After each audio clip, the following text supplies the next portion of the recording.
Bonjour et bienvenue. Aujourd'hui, on se plonge dans un paradoxe assez fascinant de notre époque moderne. Ah oui, lequel? Celui d'être hyper connecté, submergé d'infos, et en même temps de voir notre capacité à nous concentrer vraiment à choisir ce qui compte. Devenir de plus en plus rare, c'est ça? Exactement, alors que c'est devenu tellement précieux. Tout à fait. Donc l'idée aujourd'hui, c'est d'aller chercher un peu la sagesse dans les réflexions autour du travail en profondeur, de l'essentialisme. Pour essayer de comprendre comment naviguer dans tout ça, en fait. Voilà, on va essayer de décortiquer ça ensemble. Alors, le point de départ, il est assez clair. Notre attention moyenne est, Fragmenté, éparpillé. C'est ça, complètement fragmentée. Tous ces outils numériques, les emails, les réseaux sociaux, les notifications constantes, Ça nous tire dans tous les sens. en permanence. Il y a même une étude de McKinsey qui montrait que le travailleur du savoir moyen passe plus de 60% de son temps, 60%. oui, plus de 60% à gérer sa communication électronique et à chercher de l'info en ligne. C'est énorme. Et j'imagine que ça mène à ce qu'on appelle parfois le principe de la moindre résistance. Exactement. Quand on n'a pas d'objectif très clair, on va naturellement vers ce qui est le plus facile sur le moment. Répondre à un mail, aller à une réunion qui vient de tomber. Plutôt que d'attaquer la tâche complexe qui demande, elle, un vrai effort de concentration. Et s'ajoute à ça, j'imagine, cette culture de l'agitation. Ah oui, le fameux business as proxy for productivity. Paraître occupé devient une sorte de substitut à la vraie productivité. Surtout quand c'est difficile de mesurer concrètement la valeur du travail intellectuel, non? Précisément, du coup, on remplit le vide, on montre qu'on est là, qu'on bouge, mais est-ce que ça produit de la valeur? C'est une autre question. Mais alors, si c'est le constat, pourquoi c'est si important justement de cultiver cette concentration, ce travail en profondeur? Qu'est-ce qu'on y gagne vraiment? Alors, premièrement, et c'est fondamental, c'est la clé pour apprendre vite des choses difficiles. Ah oui? Comment ça? Par la pratique délibérée.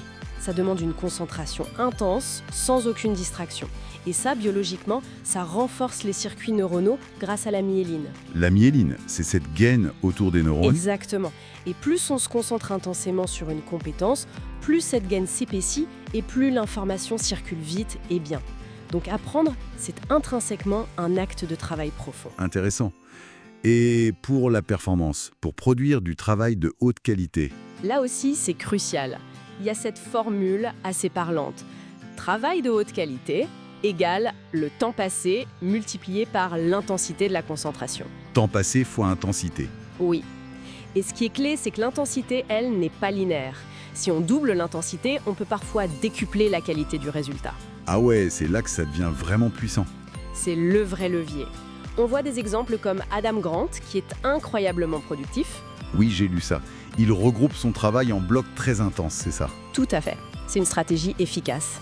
Parce que chaque interruption, même courte, elle laisse ce que Cal Newport appelle un résidu attentionnel. Un résidu attentionnel? Oui, une partie de ton attention reste accrochée à la tâche précédente ou à la distraction. Et ça nuit à la performance cognitive sur la nouvelle tâche. D'accord. Et l'essentialisme dans tout ça, il apporte quoi exactement? L'essentialisme, lui, il insiste sur le fait de se concentrer sur le vital few, comme dit Greg McKeown. Le peu qui compte vraiment. Les quelques tâches qui apportent le plus de valeur. Exactement. C'est bien plus efficace que de disperser ses efforts sur plein de choses moins importantes. C'est le principe 80-20 poussé plus loin, parfois même une loi de puissance où quelques actions génèrent l'essentiel des résultats. Donc l'idée, c'est de faire moins pour accomplir plus. C'est contre-intuitif, mais Mais c'est puissant. Et ça touche aussi à quelque chose de plus profond, je crois. le sens? Le sentiment d'accomplissement? Oui, tout à fait. Le travail profond, l'artisanat intellectuel, ce sentiment d'être totalement engagé, d'être dans le flux, comme dit Csikszentmihalyi. C'est ça qui donne de la satisfaction. Exactement. Winifred Gallagher disait que notre expérience de vie est façonnée par ce sur quoi on porte notre attention. Donc, choisir de se concentrer sur des tâches profondes, c'est choisir une vie plus riche, plus satisfaisante. Bon, tout ça c'est très convaincant. Mais la question qui tue, comment on fait concrètement dans nos vies souvent chaotiques, surchargées? C'est le défi.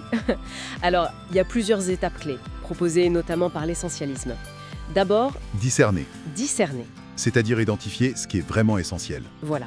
Faut faire le tri. Une technique intéressante, c'est la règle des 90%. La règle des 90%. Oui. Vous évaluez une option, une opportunité, sur une échelle de 1 à 100. Si elle obtient moins de 90, On la rejette. même si c'est un 80 ou 85. Oui. L'idée, c'est que si ce n'est pas un oui clairement, alors ça doit être un non. ça force à être très sélectif. Ou alors se poser la question, si je n'étais pas déjà engagé là-dedans, est-ce que je me lancerais aujourd'hui? C'est une autre excellente question pour évaluer. D'accord, discerner. Ensuite, Ensuite vient le plus dur, éliminer. Ah, dire non. dire non. Même à de bonnes, voire de très bonnes opportunités, si elles ne sont pas essentielles pour vous maintenant. Il faut protéger son temps et son énergie pour ce qui compte le plus. Peter Drucker disait qu'il fallait le faire avec grâce d'ailleurs. Tout à fait. Et il faut aussi dépasser cette peur des coûts irrécupérables. Le fameux sunk cost bias. Ce n'est pas parce qu'on a déjà investi du temps, de l'argent, de l'énergie qu'il faut absolument continuer si ça n'a plus de sens. Exactement. Savoir couper les pertes, c'est essentiel aussi. Discerner, éliminer, et la troisième étape, Exécuter avec focus. Une fois qu'on sait ce qui est essentiel et qu'on a fait de la place, il faut passer à l'action de manière concentrée. et là on revient aux stratégies du travail profond. Oui, créer des rituels, définir une heure, un lieu dédié, établir des règles claires comme couper toutes les distractions numériques pendant ces blocs de travail. Prévoir des marges de manœuvre aussi, c'est important, non? Des buffers. Ah oui, c'est crucial. Comme l'explorateur Amundsen qui prévoyait beaucoup plus de provisions que nécessaire. Avoir des marges dans son planning permet d'absorber les imprévus sans faire dérailler l'essentiel. Et célébrer les petites victoires pour rester motivé. Tout à fait. Créer une dynamique positive. Établir des routines pour que l'exécution de l'essentiel devienne presque automatique. Un peu comme Michael Phelps avait ses routines millimétrées avant chaque course. J'aime bien aussi cette idée de productivité en horaire fixe. Se fixer 1 heure de fin de journée et s'y tenir. Oui, ça force à être beaucoup plus sélectif et efficace pendant les heures de travail définies. Ça évite l'étalement infini du travail, qui est souvent synonyme de travail superficiel. Donc pour résumer un peu tout ça, développer cette capacité à se concentrer profondément et à choisir délibérément ce qui est essentiel. Ce n'est pas juste une astuce de productivité en fait. Non, c'est bien plus que ça. C'est presque une philosophie de vie. Une manière de reprendre le contrôle dans un monde qui nous pousse à la réaction permanente. Là où elle apporte de la valeur et de la satisfaction. C'est une perspective assez puissante pour naviguer dans notre époque. Je crois, oui. C'est retrouver une forme de maîtrise et de sens. Et pour conclure, peut-être une petite question pour que chacun y réfléchisse. Ah oui, une question à méditer, hein. Voilà. Quelle serait la seule chose, même petite, qui n'est pas vraiment essentielle, qu'on pourrait décider d'éliminer cette semaine? Et pour faire un peu plus de place à ce qui compte vraiment pour nous. Exactement, une petite action pour commencer. Merci beaucoup pour cet échange passionnant. Merci à vous. Et merci à tous pour votre écoute. N'hésitez pas à partager vos propres réflexions en commentaire.